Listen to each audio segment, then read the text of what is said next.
तो आज का ये बैटल कंपैरिजन दो हल्क्स के बीच होने जा रहा है, जो कि है ग्रीन हल्क और रेड हल्क। रेड हल्क भी ग्रीन हल्क जितना ही बड़ा और पावरफुल है, लेकिन क्या ये रेड हल्क हमारे प्यारे ग्रीन हल्क को हराने का दम रखता है या फिर नहीं? आज हम इसी बारे में बात करेंगे। तो आइए आज की इस वीडियो के अंदर हम ग्रीन हल्क और रेड हल्क के बीच एक बैटल कंपैरिजन करते हैं और इन दोनों की पावर्स को एक दूसरे से कंपेयर करके इनके बैटल के विनर का पता लगाते हैं। तो ये वीडियो बहुत ही इंटरेस्टिंग होने वाली है, इसीलिए इसे पूरा एंड तक जरूर देखें। लेकिन अगर आप हमारे चैनल पर नए हैं तो सब्सक्राइब के लाल बटन के साथ साथ बेल आइकन को भी जरूर दबा लें, ताकि हमारे चैनल की सारी लेटेस्ट वीडियोस को आप सबसे पहले देख सकें। तो सबसे पहले हम ग्रीन हल्क और रेड हल्क की ओरिजिन और पावर्स एंड एबिलिटीज को जान लेते हैं, ताकि हम इन दोनों के बैटल को क्लियरली समझ सकें। शुरुआत करते हैं हमारे ब्रूस बैनर वाले हल्क यानी कि ग्रीन हल्क से। Origin and powers of green Hulk. तो ग्रीन हल्क यानी कि डॉक्टर ब्रूस बैनर एक अमेरिकन साइंटिस्ट है जो कि न्यूक्लियर फिजिक्स और गामा रेडिएशन पर स्टडी करता है। और ऐसे ही एक बार जब Bruce banner super soldier serum पर काम कर रहा होता है, तब उसमें वीटा रेस को यूज करने की बजाय वो गामा रेस को यूज कर लेता है, जिसके बाद ब्रूस बैनर उस गामा रेस से एक्सपोज हो जाता है और फिर वो एक मॉन्स्टर में ट्रांसफॉर्म हो जाता है, जिसे नाम दिया जाता है हल्क। ग्रीन हल्क या यूं कहे हल्क ब्रूस बैनर के अंदर रहने वाली एक अलग पर्सनैलिटी है, जो कि बहुत ज्यादा पावरफुल है। और जब भी ब्रूस बैनर के इमोशंस आउट ऑफ कंट्रोल हो जाते हैं, तब ये पर्सनैलिटी बाहर आती है और ब्रूस बैनर हल्क में ट्रांसफॉर्म हो जाता है। और इसीलिए ब्रूस बैनर अपने ह्यूमन फॉर्म में तो बहुत कमजोर है, लेकिन एक बार हल्क बनने के बाद उसकी पावर्स की कोई लिमिट नहीं रह जाती। ग्रीन हल्क की पावर्स की बात की जाए तो ग्रीन हल्क की कुछ बेसिक पावर्स हैं: unlimited super human strength, durability, advance speed और स्टेमिना, रीजनरेटिव हीलिंग फैक्टर और सुपर जंप। ग्रीन हल्क का फिजिकल स्ट्रेंथ इतना ज्यादा है कि वो अपने स्ट्रेंथ के दम पर कई हजारों लाखों टन जितना वेट भी बड़े आराम से उठा सकता है। ग्रीन हल्क के आगे चाहे कुछ भी आ जाए, वो उस चीज को अपने एक ही पंच से तोड़ सकता है। सीक्रेट वॉर्स के इवेंट्स के दौरान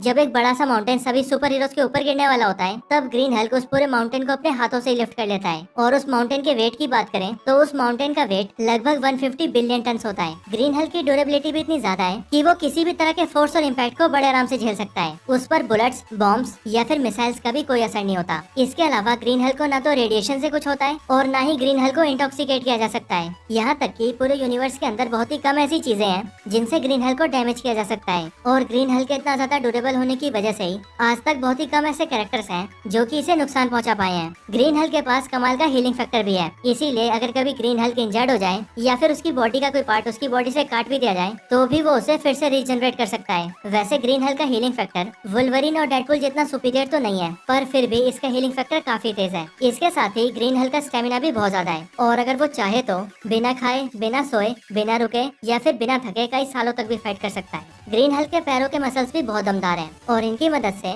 ग्रीन हल्क बहुत लंबी जंप्स कर सकता है और बहुत दूर के फासलों को भी बड़ी जल्दी कवर कर सकता है। और अपनी इन्हीं पावर्स के दम पर ग्रीन हल्क दाथिंग को हरा चुका है, अपने बेटे स्कार को हरा चुका है, जगरनॉट को बहुत बुरी तरह से पीट चुका है और सेंट्री से फाइट करके उसे भी बराबरी की टक्कर दे चुका है। तो यही सारी ग्रीन हल्क की पावर्स थी। अब ग्रीन हल्क की पावर्स के बारे में जानने के बाद आइए रेड हल्क की पावर्स की बात करते हैं। Origin and powers of red Hulk. तो रेड हल्क मार्वल का एक पॉपुलर हल्क है, जो कि सबसे पहले अपीयर हुआ था साल 2008 में आई हल्क वॉल्यूम 3 इशू 1 के अंदर। रेड हल्क एक्चुअली में जनरल थंडरबोल्ट रॉस है, जो कि सिर्फ इसीलिए हल्क बनता है ताकि वो ग्रीन हल्क को जान से मार सके। थंडरबोल्ट रॉस ग्रीन हल्क से बहुत नफरत करता है और हमेशा ही उसे पकड़कर मारने की कोशिश करता है, लेकिन जब वो ऐसा करने में हर बार फेल हो जाता है, तब अपने गुस्से के चलते वो मोडोक से हाथ मिला लेता है। मोडोक मार्वल का एक बहुत बड़ा विलन है, जो कि जनरल थंडरबोल्ट रॉस की हेल्प करने के लिए हाँ बोल देता है। जिसके बाद मोडोक गामा रेज और कॉस्मिक रेज का यूज करके थंडरबोल्ट रॉस के ऊपर एक एक्सपेरिमेंट करता है और उसे भी एक हल्क बना देता है, जिसका कलर पूरी तरह से रेड होता है। और फिर इसके बाद ही वो कहलाता है रेड हल्क। अब बात करें रेड हल्क की पावर्स की, तो रेड हल्क की कुछ बेसिक पावर्स हैं: super human strength, durability, enhance speed, advance stamina, regenerative healing factor और सुपर जंप। रेड हल्क की पावर्स भी ग्रीन हल्क से बहुत सिमिलर है और ये भी ग्रीन हल्क के बराबर ही स्ट्रेंथ होल्ड करता है। रेड हल्क का स्ट्रेंथ इतना ज्यादा है कि वो एक बार थॉर से फाइट करके उसके हैमर को उठाकर उसी को पेल चुका है। और रेड हल्क थॉर के हैमर को इसीलिए उठा पाता है क्योंकि वो थॉर से फाइट करने के लिए उसे स्पेस में ले जाता है, और स्पेस में ग्रेविटी न होने की वजह से रेड हल्क थॉर के हैमर को यूज कर पाता है। रेड हल्क एक बार द वॉचर से भी लड़ चुका है और वो अपने सिर्फ एक ही पंच में वॉचर को स्पेस में फेंक चुका है। रेड हल्क के ऊपर एक बार शी हल्क, स्पाइडर वुमन और बाकी के कई सारे सुपर हीरोज एक साथ अटैक कर देते हैं, लेकिन ये रेड हल्क अकेले ही उन सबको हरा देता है। इनके अलावा जैसे ग्रीन हल्क ने सेंट्री को टक्कर दी है, ठीक वैसे ही रेड हल्क भी सेंट्री से फाइट कर चुका है और उसे ये भी बराबरी की टक्कर दे चुका है। और एक बार तो ये सिल्वर सर्फर की रेडिएशन एनर्जी को अब्सॉर्ब करके उसका सर्फ बोर्ड भी यूज कर चुका है। इन सब के अलावा रेड हल्क के पास एक और कमाल की एबिलिटी है, और वो ये कि रेड हल्क अपनी आंखों से एनर्जी बीम भी फायर कर सकता है, जो कि ग्रीन हल्क नहीं कर सकता। और जिस तरह से ग्रीन हल्क लड़ते वक्त कभी नहीं थकता, वैसे ही रेड हल्क भी लड़ाई के दौरान कभी नहीं थकता है।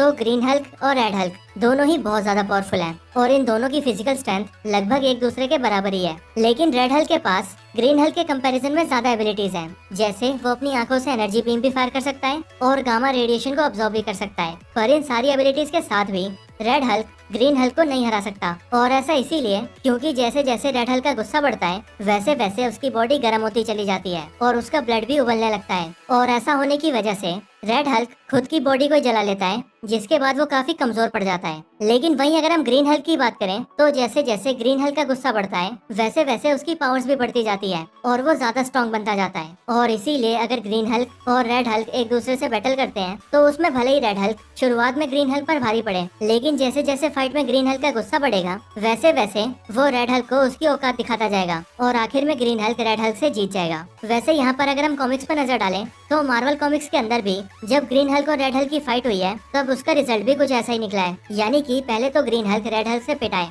और उसने रेड हल्क के गुस्से को बढ़ने दिया है ताकि रेड हल्क ज्यादा गुस्सा होकर खुद को ही जला ले और इवेंचुअली कमजोर पड़ जाए। और फिर जैसे ही रेड हल्क कमजोर पड़ता है उसके बाद ग्रीन हल्क रेड हल्क को पीट पीट कर डिफीट कर देता है और उस बैटल को जीत जाता है। तो इसीलिए अब वीडियो के कंक्लूजन की बात करें तो इन सारे फैक्टर्स को देखने के बाद हम ये कह सकते हैं कि ग्रीन हल्क रेड हल्क को 1-on-1 बैटल के अंदर हरा सकता है, यानी कि ग्रीन हल्क विंस। तो यही ग्रीन हल्क और रेड हल्क के बीच एक बैटल कंपैरिजन वीडियो थी। आपको ये वीडियो कैसी लगी मुझे कमेंट करके जरूर बताएं, और अगर आपका कोई और रिकमेंडेशन हो तो वो भी जरूर बताएं। बस आज की इस वीडियो के अंदर इतना ही। इस वीडियो को यहीं पर एंड करते हैं। ये वीडियो अच्छी लगी हो तो इसे लाइक जरूर करें, चैनल को सब्सक्राइब नहीं किया तो अभी कभी सब्सक्राइब करें। मैं आपसे मिलता हूँ ऐसे किसी और बेहतरीन वीडियो में, तब तक के लिए गुड बाय।